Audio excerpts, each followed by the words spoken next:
Jeevan Reddy uncle, జై శ్రీరామ్. బాగున్నారా? ఏదో నాకు అహంకారం అని మీ తమ్ముడు ఏదో ప్యాంప్లెట్లు వంచి చేపించి ఏదో వంచిపించిండట. వాళ్ళ మొన్న ఇట్లనే బీజేపీలో సస్పెండ్ అయిన వాళ్ళని పట్టుకుని నా ఇష్టబొమ్మ తలగబెట్టించిన వాళ్ళకి పోలీస్ కేసులు కాకుండా చూస్తా అని చెప్పిండట. సరే అంకుల్, నాకు అహంకారం ఎందుకు అనిపించింది అంకుల్? మీరు ఎక్కడ కనబడ్డా నాకు జగిత్యాల వచ్చినప్పుడు కానీ ఏడ కనబడ్డా అందరి ముందర మీకు పొంగి ఆశీర్వాదం తీసుకుంటా మీ దగ్గర. అందుకని అహంకారం అనిపించింది నాకు. రెండోది, లేకపోతే మీకు ఒకప్పుడు భారతీయ జనతా పార్టీ ఉన్నట్టు 3,000 ఓట్లు 4,000 ఓట్లు జగిత్యాల వచ్చేటట్టు అట్లా ఈ మధ్య లేదు, మీ చెప్పు చేతల నడుస్తలేదు అన్న పరిస్థితి ఉంది. కాబట్టి పార్టీని పెంచినాం కాబట్టి 5 సార్లు మా మీద అటాకులైనా, మా ప్రాణాల మీద మా ఇండ్ల మీద అటాకులైనా దగ్గరుండి పార్టీని పెంచినాం కదా అంకుల్. అందుకని అహంకారం అనిపిస్తుందా మీకు? ఎందుకు అనిపిస్తుంది అంకుల్ అహంకారం? మూడోది, ఇవ్వండి ఏంది, నేను అద్దాలు పెట్టుకుంటే నా కన్ను చల్లగా ఉంటే ఎండ బయట ఎండ ఉంటుంది, చల్లగా ఉంటుంది అని పెట్టుకుంటా. మీ తమ్ముడికి ఏమి వచ్చింది అంకుల్ నేను అద్దాలు పెట్టుకుంటే? చెప్పండి.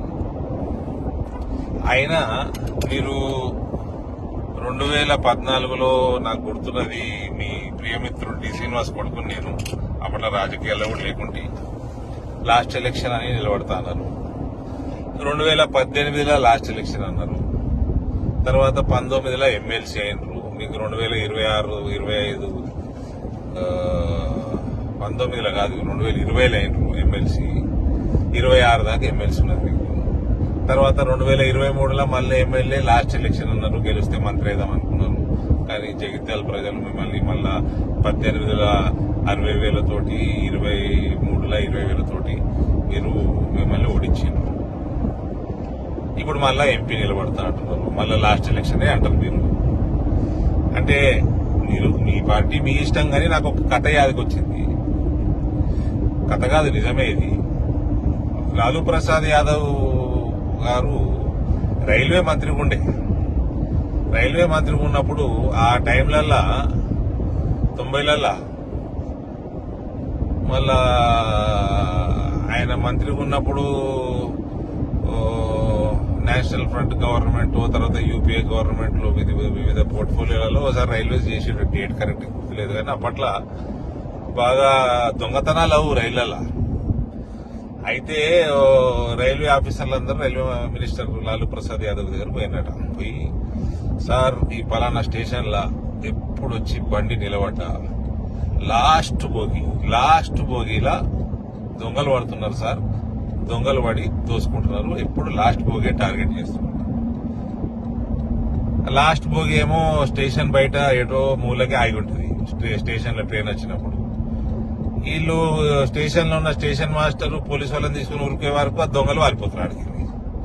అంటే లాలూ ప్రసాద్ అన్నమాట, ఇంత పంచాయతీ ఎందుకయా, గమ్మున లాస్ట్ బోగి తీసేస్తే అయిపోతుంది కదా అన్నమాట. గట్ల ఉంది పరిస్థితి. అంకుల్, మీరు పెద్దలు, నేను మీ కొడుకు లెక్క, కొడుకు వయసు నేను. ఎలక్షన్లు కొట్లాడదాం, ఏమి ఇబ్బంది లేదు, మంచిగా కొట్లాడదాం, ముందాగా కొట్లాడదాం. కానీ మీ ఇంటి వాళ్ళకి చెప్పుర్రి, కొంచెం ఇట్లా చిల్లర వ్యవహారాలు చేయొద్దని చెప్పుర్రి. నాకు వాజాబ్తా భారతీయ జనతా పార్టీని కాంగ్రెస్ పార్టీ తోటి ఈక్వల్ గా ఓట్లు తెచ్చినాం కదా ఎలక్షన్లలో, అసెంబ్లీలో. ఇక పార్లమెంట్లో అంటే ఎడదట్టుకుంటారు నాకు. నేను చేసిన వాగ్దానాన్ని చేస్తే మీరు 45 ఏళ్ళు చేయలేని మీ పార్టీ మీరు నేను తెచ్చిపెడితే రైతులకి. ఇప్పుడు అంతా అవన్నీ నేను చెప్పిన పనులను చేసిన, నేను పార్టీని పెంచుకున్నా. ఇవన్నిటితో పాటు రామమయం ఉన్నదంతా, మోడీమయం ఉన్నది, రామమయం ఉన్నది, హరహర మోదీ, గర్గర్ మోదీ ఉన్నది. ఇవన్నీ కలిసి వస్తే మీకు బాధ.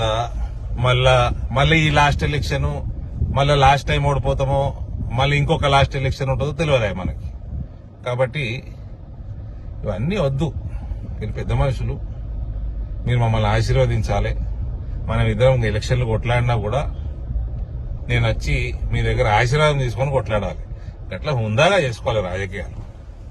ఇన్నరా అంకుల్, మీ తమ్ముడికి ఎప్పుడు జరా ఈ చిల్లర పనులు పని చేయమని చెప్పుకుంటాను. భారత్ మాతాకి జై.